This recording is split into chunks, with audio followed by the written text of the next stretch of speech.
Hello, everybody. This is Carhothion with Cannibal Koala. I'm being joined by Arulin from Kieran Critic, and today we want to talk a little bit about the FCC's decision to uphold net neutrality and what it means to us as consumers, as well as to internet service providers as companies.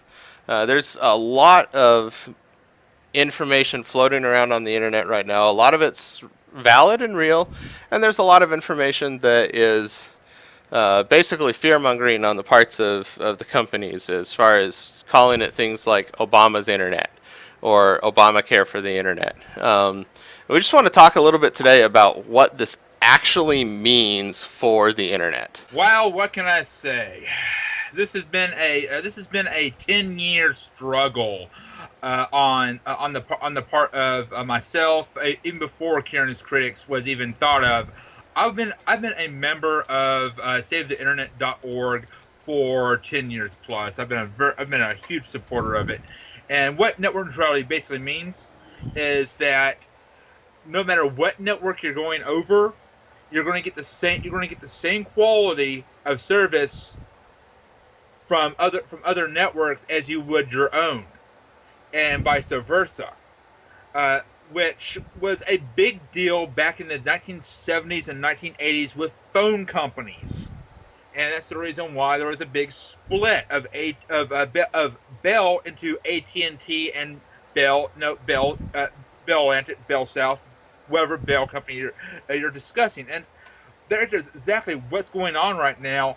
As a whole, we're basically what's happening here what happened back in the 1980s is what's happening right now with Title II. Title II is basically saying that the internet is a utility, it should be managed, and it should not be a glorified pile of toll gates to the consumer and to the providers. I mean, you have Amazon was going to get taxed. Netflix was getting like a heavy illegal a taxation by Comcast because of how many users were using it against their awful television service. Don't even get me started on that one. But yeah, this is a major issue within our generation here. Yeah, exactly. So a lot of the companies out there are trying to make it sound like, this is going to lead to slower internet speeds. This is going to cause your service expenses to go up and all of this. First off, let's address that first point. The concept of your internet speeds going down because of this new regulation. The only reason your internet speeds would drop is because the internet service providers decide on their own, for whatever decision, that they want to give you a slower speed. Exactly, and that is decisions made on the ISP themselves to revenge upon decisions that basically derail their robber baron style tactics.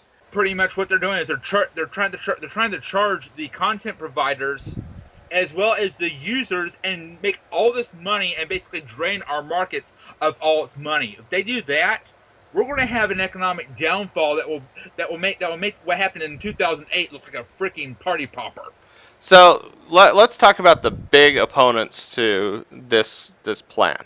And I've got a graph I'm going to show you here in a minute that will address some of this and show you exactly why these companies are upset. Um, the big opponents are Comcast, AT&T, Verizon.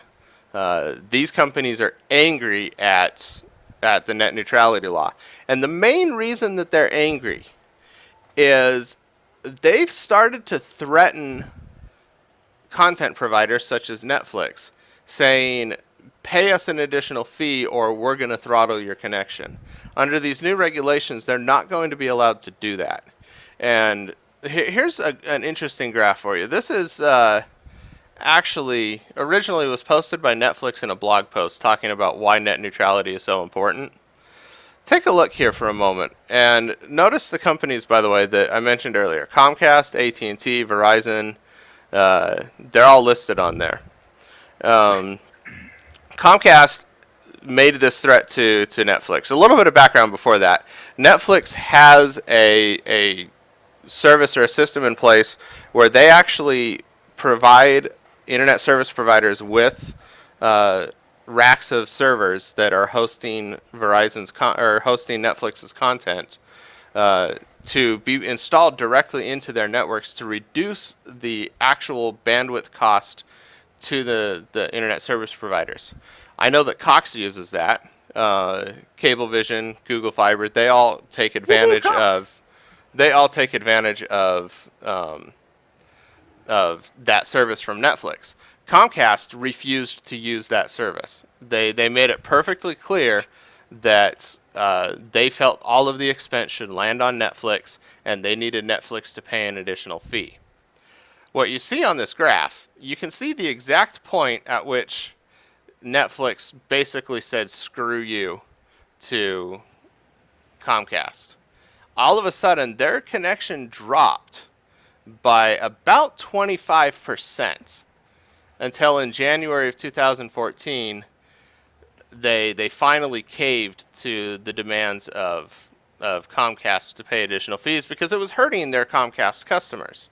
Their customers using Comcast service were at this point basically unable to really utilize the service. It was taking a long time for things to buffer. There was a lot of interruptions, and it was all over a bad experience for the customers. So, in an effort to keep their customers happy and improve that experience, Netflix caved to Comcast's demands, and they paid that premium fee to get their speeds brought back up, which immediately you see it within a month skyrocket by, what is that, 10, 20, 30, 45% improvement in performance.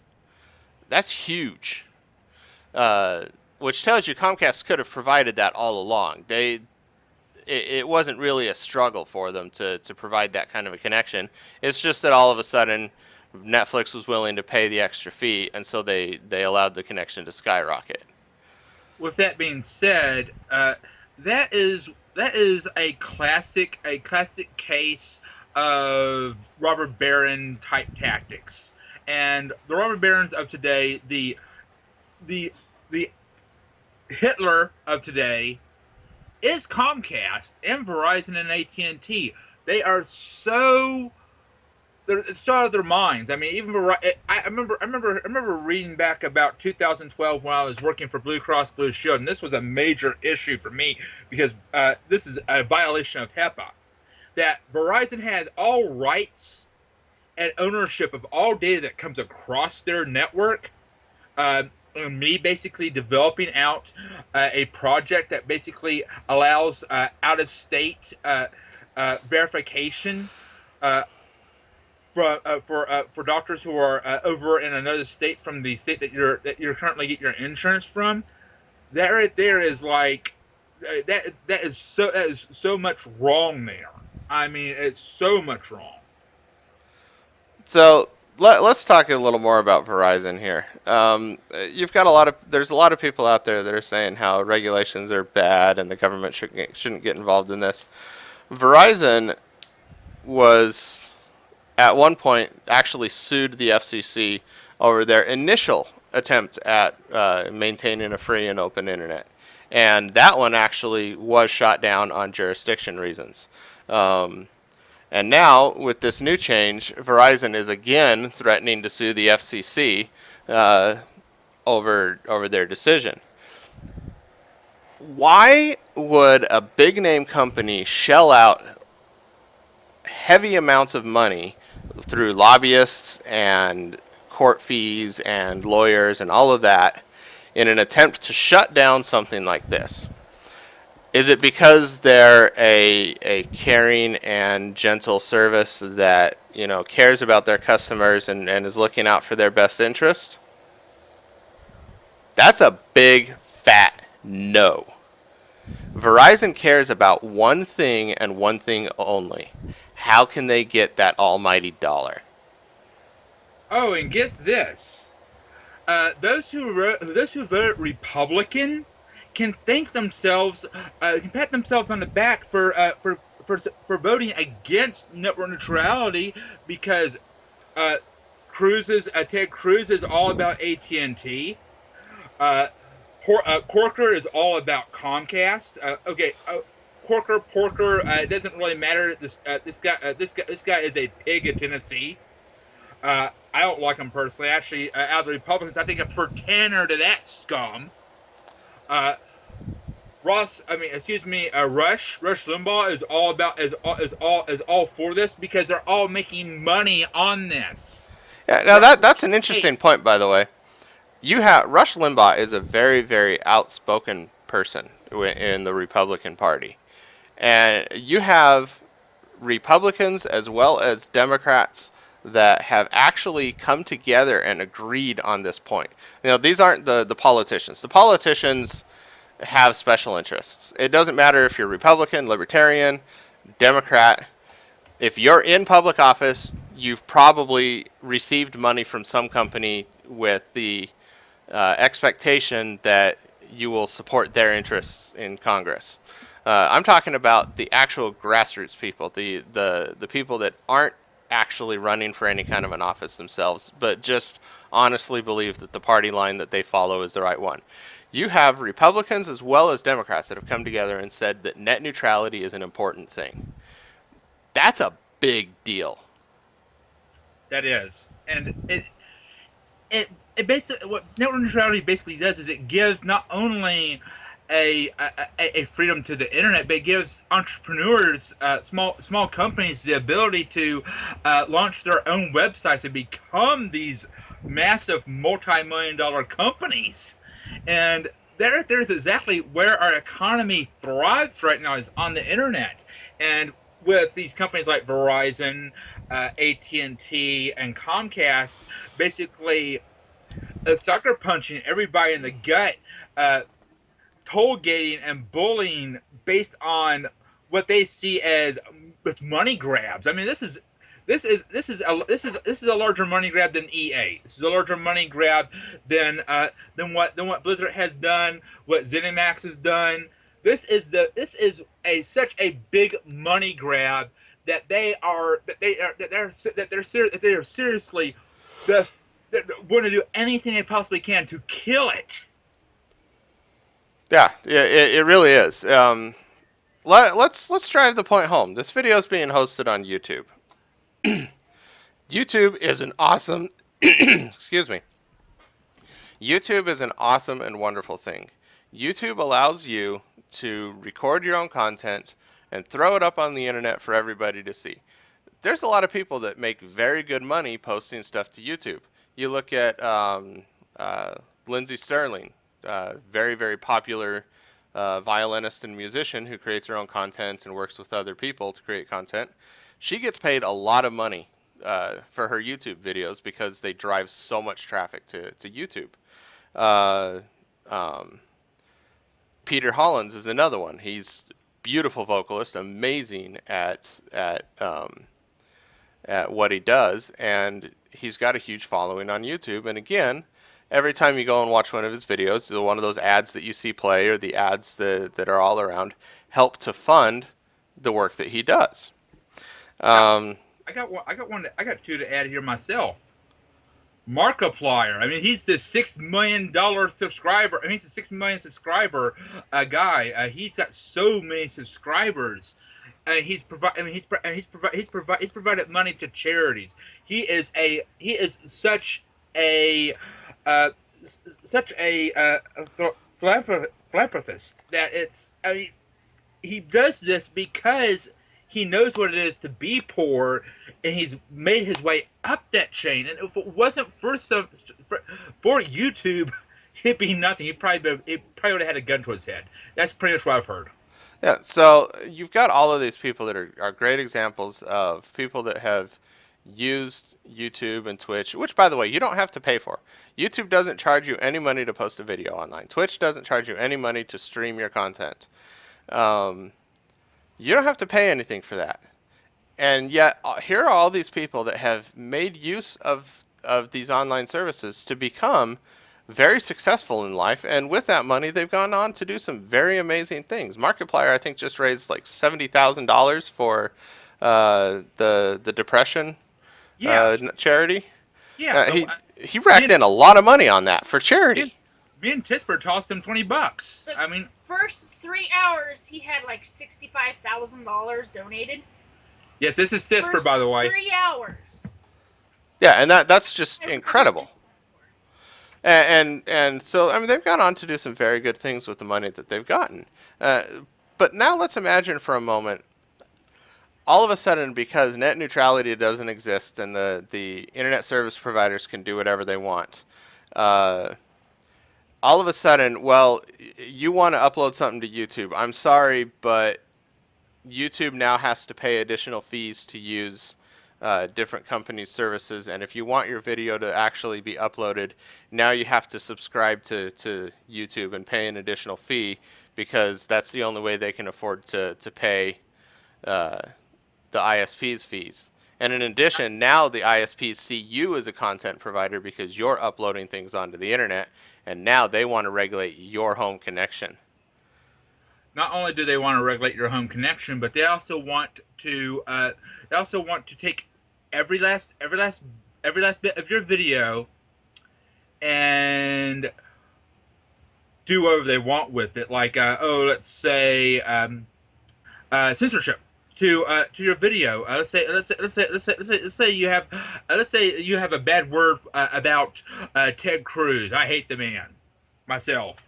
Well, Comcast has had him in their back pocket. Of course, they're going to defend him. They're basically going to ban my video, not YouTube banning my video. They're going to ban my video.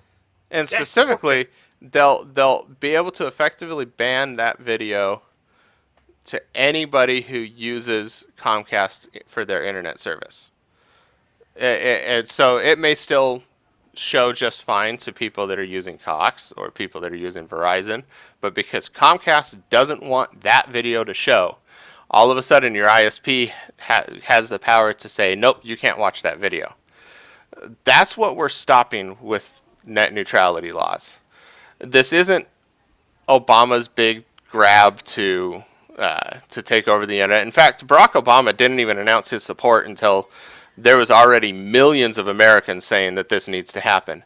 It was only then, when he saw the potential to gain approval from the populace, that he popped in his opinion and said, well, yes, I support net neutrality in Title II. Try Richard Stallman. He's been a supporter even before I was a supporter. He was crying out for support for network neutrality back in 1999.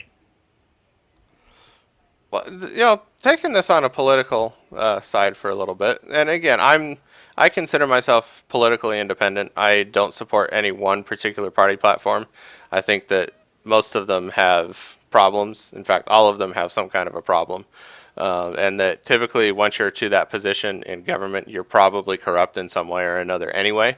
But let's take this on the political side for a moment. Let's say that it's an election year. Next year's an election year. And net neutrality laws aren't in place.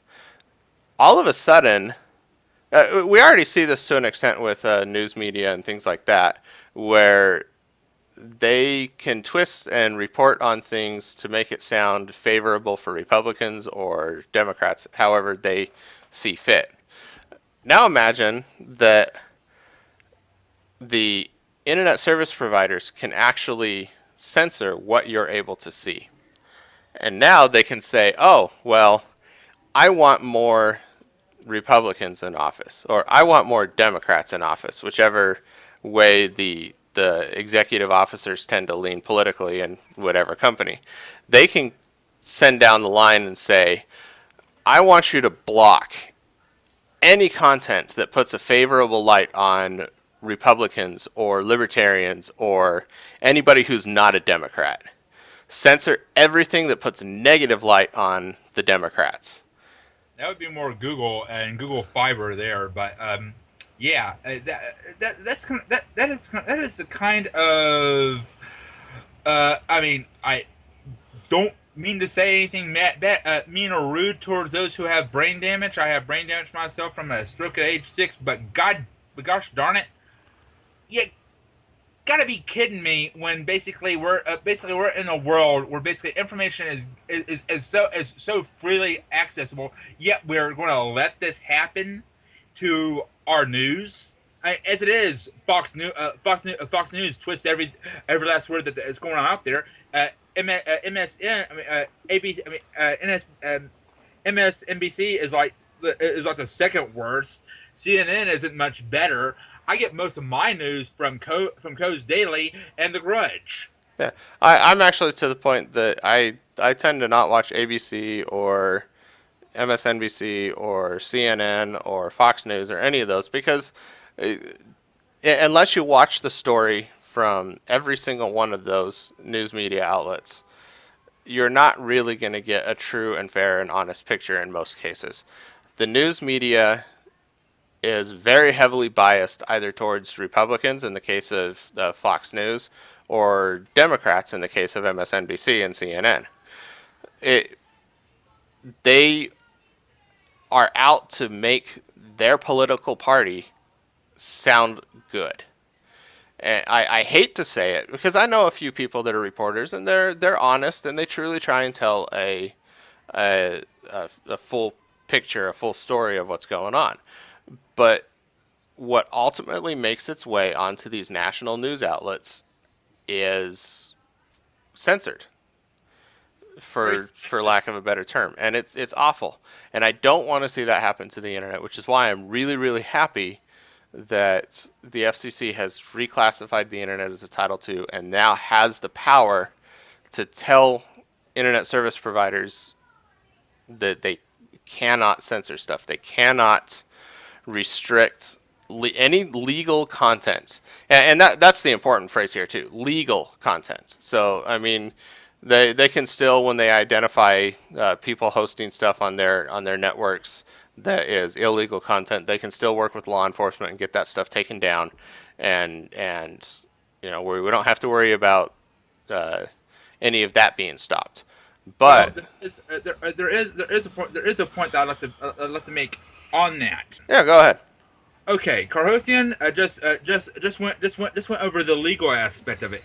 This right here also enforces organizations like the NSA that they have to have search warrants or tap warrants to actually target specific individuals and not just do a mass slam. That right there was one of the most heinous, most disgusting, vile betrayals of the founding fathers. George Washington, I can tell you, man was flipping around his grave the whole damn time that the NSA was doing this, because this right here is exactly what happened under colonial Britain. King Henry VIII would send over his spies and basically watch everybody's everything. I mean, he had spy glasses on every window in fricking New England.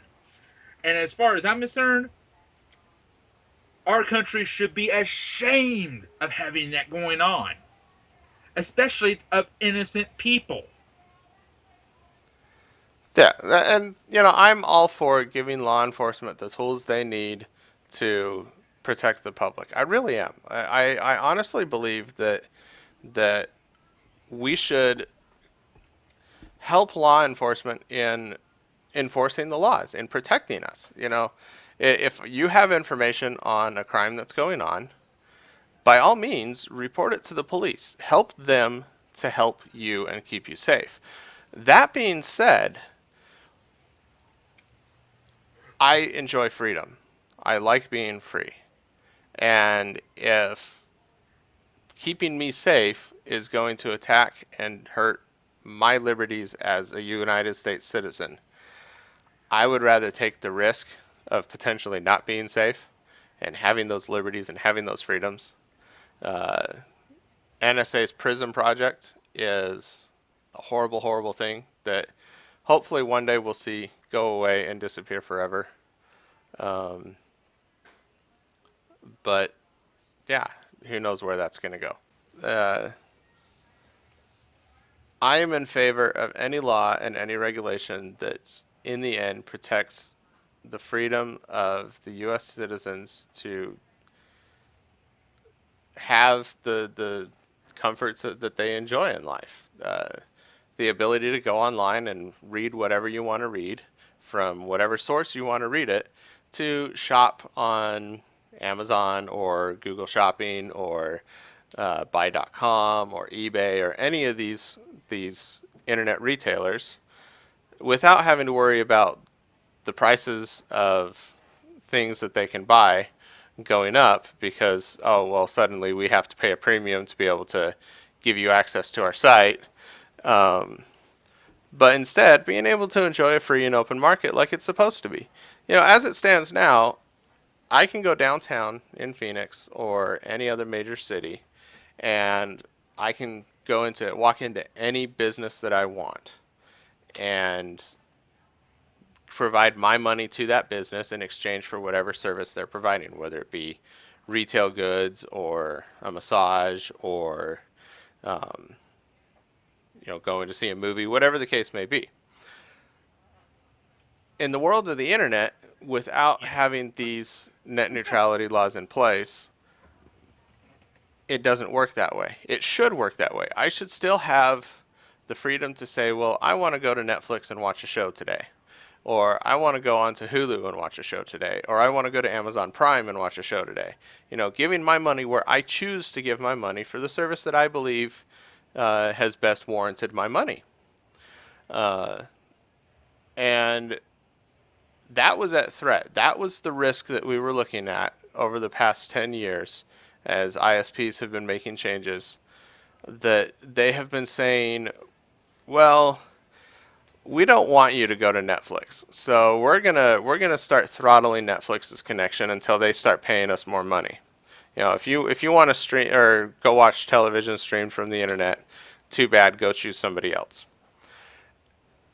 That's what we've been fighting. We have been fighting for the right for you as a United States citizen to walk into any business you choose and give your money to that business in exchange for their services, rather than being told, no, you can only buy your car parts from O'Reilly. You're not allowed to go to Pep Boys. You're not allowed to go to Checker. You can only go to O'Reilly. That wouldn't sit well. With that being said, this is like a form of discrimination. Yeah, discrimination against small businesses that can't pay the fee, that can't shell over the money that the big companies can. Small businesses deserve a chance to succeed. I believe that a company has the chance to, or deserves the chance to, either succeed or fail. And if we take away that chance by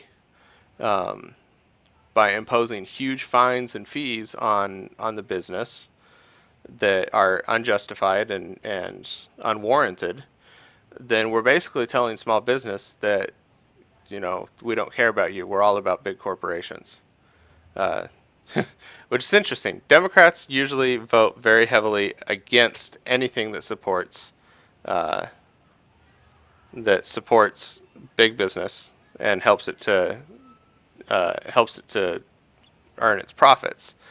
Republicans are usually very much for big business and allowing them to make money.